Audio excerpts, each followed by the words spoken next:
Assalamu alaikum. Welcome to the Deep Roots Movement. Today let's discuss the Sinai Peninsula and the Red Sea.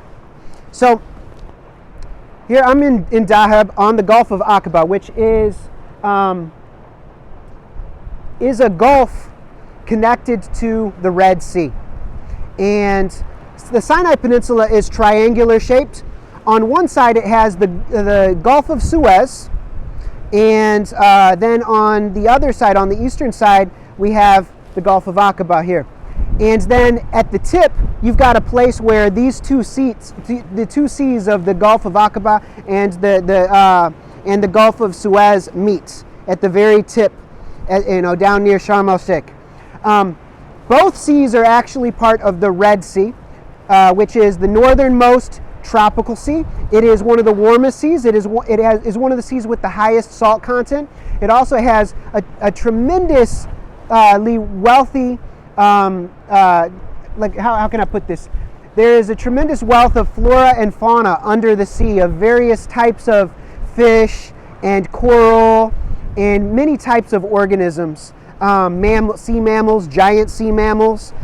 It's also, both branches, the Gulf of Aqaba and the Suez Gulf, are highly trafficked. Many, obviously because of the Suez Canal, which connects the Red Sea to the Mediterranean Sea. Now, technically, when you think about it, the Mediterranean Sea is a branch of the Atlantic Ocean, and the Red Sea is a branch of the Indian Ocean.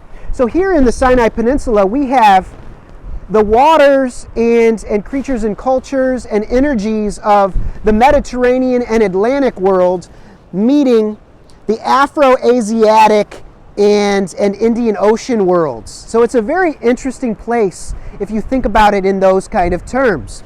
Also, the Sinai Peninsula, it's not only the land bridge between Asia and Africa and the place where the African plate meets the Arabian plate, connecting the continent of Africa with the subcontinent of Arabia, the Arabian Peninsula. But it's also a place of deserts meeting and converging. So this is a place of two seas meeting in a number of different ways. So the deserts. Now, when we think about deserts, my understanding is there are two major kinds of deserts. We have hot deserts and we have temperate or cold deserts. So I believe that they receive under a certain amount of moisture per year in rainfall.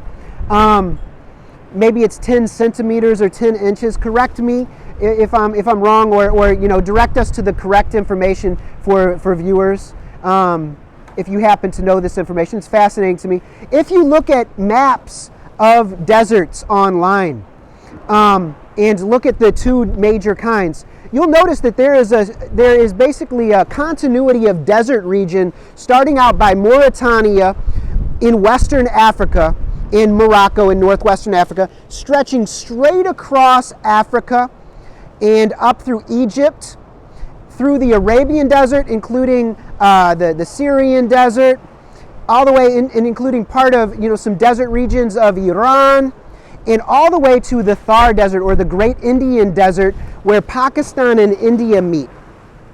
So this is a vast, hot desert, but it actually continues, this desert region continues into temperate regions of Central Asia and into the Gobi Desert, or the Gavi Desert of Western China and Mongolia. So this desert region, part of it, so it's interesting because in the hot deserts we have the one-humped camels, and in the cold deserts we have the two-humped camels, the two-humped dromedaries. And the two humps, they have longer hair. They're used to colder, more intense cold environments, whereas the one hump are used to warmer, hot extremes. So they deal with hot and cold extremes. Both have sandy deserts and rocky deserts. Both do get snow and intense heat and extremes, but one has much colder temperatures. And I believe that this region would also include a huge part of the Tibetan Plateau, which is really intense desert. I believe that the Tibetan Plateau is over 14,000 foot, and it's permafrost most of the year. Very intense regions. So the Sinai Peninsula is this region. Some people say the Sinai Desert. It is a desert region. Is it part of the Sahara Desert or is it part of the Arabian Desert? You know, I'm reading both. You know, both things. It's definitely a transition space. I like points of transition. I like confluences. I like convergences, borderlands. So this is a desert region predominantly, where the vast Sahara Desert is flowing into the Arabian Desert and into the Negev Desert, which flows into the Syrian Desert. So these desert regions are very interesting. They are very diverse in flora and fauna. You know, you might think, oh, it's like Mars, it's just empty and devoid of life, but that's not the case with the desert region. Deserts are full of oases. You know, think about Medina in the Arabian Peninsula. There are many famous oases in Egypt.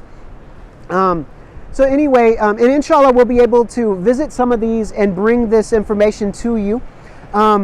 So we're just think about that Sinai is a place where the deserts are meeting, where continental plates are meeting, where cultures and languages are meeting. So we'll discuss it a little bit more inshallah soon. Until next time, assalamu alaikum wa rahmatullahi wa barakatuh.